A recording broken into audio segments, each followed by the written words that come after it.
welcome again to my channel, and this is Analisa Jainasa Vlog. So our topic today is kung paano makikita ang spam message ninyo sa inyong YouTube channel account. So, gagamitin po natin is mobile phone. So, ayan, shoutout nga pala kay Kuya. Siya po kasi yung nag-ask kung paano daw makikita yung spam message using mobile phone. Kasi before meron akong vlogs na paano makita yung spam message. Laptop po yung gamit ko noon. Kumbaga nag-video ako is laptop po sa laptop ko po yun. So now, this video, ituturo ko sa inyo kung paano makikita yung spam message using mobile phone. So, if you're interested to watch this, keep on watching until the end. Ayan mga kasunshine, patutungo po tayo ngayon sa Google Chrome at kung saan dun po ninyo isi-search yung YouTube Creator Studio. So, click po natin yung Chrome and search po natin ang YouTube Creator Studio. Kasi doon po tayo mag-i-edit. Doon tayo mag-check ng mga spam message po ninyo. So, click po natin sa YouTube Studio para makapunta po kayo sa loob ng channel dashboard po ninyo.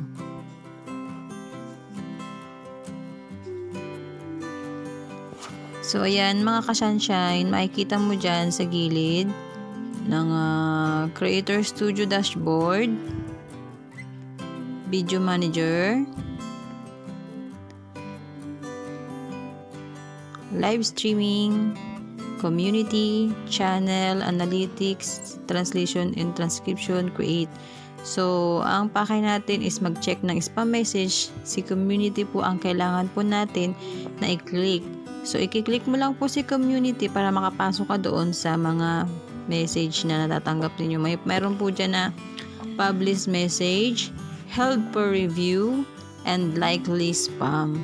So, yung publish message po, yan po yung mga nagko-comment sa'yo, nakapublish yan dyan. And yung held for review naman po mga kasunshine is ano po to. Kumbaga, meron pong na-block na message or may something na kailangan mong i-check kung i-approve mo ba siya or i-remove mo or i-report mo ng spam. So, sa akin guys, sinecheck ko yung mga message nila. Kunwari, yan, katulad yan, may held for review ako, 6. So, chinecheck ko yung mga message nila kung may mali ba or may something ba, ganyan. So, sa akin, for me, yung mga message naman nila is okay naman and wala namang mali or wala namang bastos or something na against sa akin.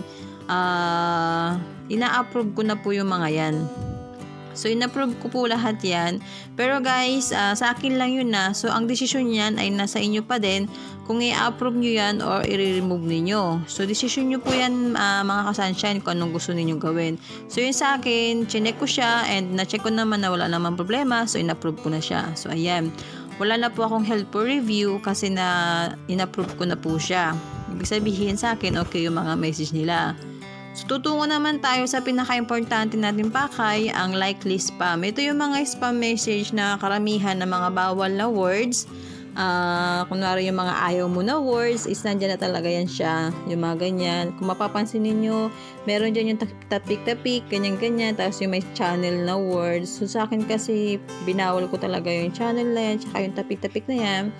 Pero dahil nga, nababawasan na kasi napansin ko nabawasan ako dapat na nagdagdagan ako ng 5 and kinaumagahan ay nabawasan ako ng 5. So alam ko na kung ano yung reason. Ito yung naging reason niya na may nagsub sa akin na mali yung pagka-comment nila, napunta sila sa spam.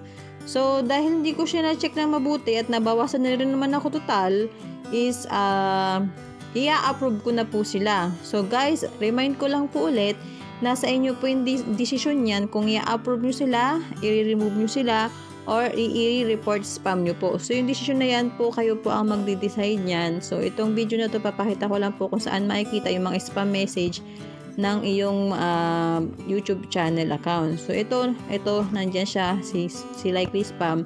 Yan po yung mga message na ayaw ninyo na naging dahilan kung bakit kayo nabawasan ng subscriber. Kung akala nyo nadagdagan na kayo, yung pala nabawasan pa din. So, dito nyo po i-check Yung always kong nire-remind, check nyo po siya everyday, mga 3 times a day para malalaman ninyo kung may pumapasok na spam message. So sa akin yan, nakita nyo, in-approve ko na siya kasi naisip ko naman na nabawas naman na talaga. So ganoon na lang, mag-message na lang ako sa kanila, matatandaan ko naman kung sino sila mga nag-message na yan at naging spam. Babalikan ko sila at magme-message ako sa kanila, pabalik na lang po ay kumbaga, pa-comment na lang po ulit kasi na-spam po kasi yung message ninyo. Kumbaga, i-remind nyo na lang po sila. So, ayan, kung mapapansin niyo, wala na pong likely spam kasi in-approve ko na po sila. So, yung mga yun, yung mga nag-message na yun, i-screenshot mo po yun at saka mo po sila balikan isa-isa. So, yan. Check nyo po dyan. Always ko pong i-remind. So, community nyo po siya makikita yung held for review and yung likely spam. So, always ko rin po remind yung held for review is ito po yung mga message na gusto mo ninyong i-check, double check kung may mali ba sa message niya. Kung wala naman, approve na lang po. Kung merong mali, pwede nyo pong i-delete or i-report spam. Ganon din po sa likely spam. Kung sa likely spam is ayaw nyo na mga comment nila, pwede nyo pong i-delete.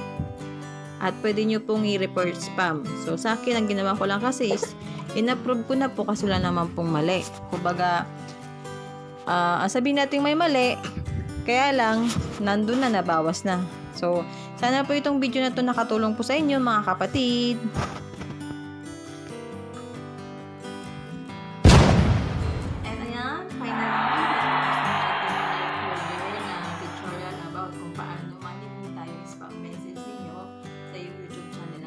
I hope this video is a big help for you, lalo na po yung mga hindi alam kung paano ba makita o kung saan makikita yung mga spam message niyo, kasi alam ko kayo ay nag-worried kung bakit kayo tatanggalan ng mga subscriber dahil po dyan sa mga spam message na yan. Kung dapat po everyday kahit 3 times a day po kayo mag-check, lalong-lalo na kung kayo ay nangingisda araw-araw o kailangan maya-maya din po kayo nag-check ng spam message niyo para maagapan niyo po yung mga spam message o yung mga likely spam, mga held to review, at least kahit paano is na babantayan niyo po siya. So ayan, I will end this video and I hope you will like it, guys, and share it to your friends and keep me thumbs up for this video and subscribe po kayo sa aking channel, yung mga bago po sa aking channel. So see you again for my next another tips vlogs, and God bless you all. Bye bye.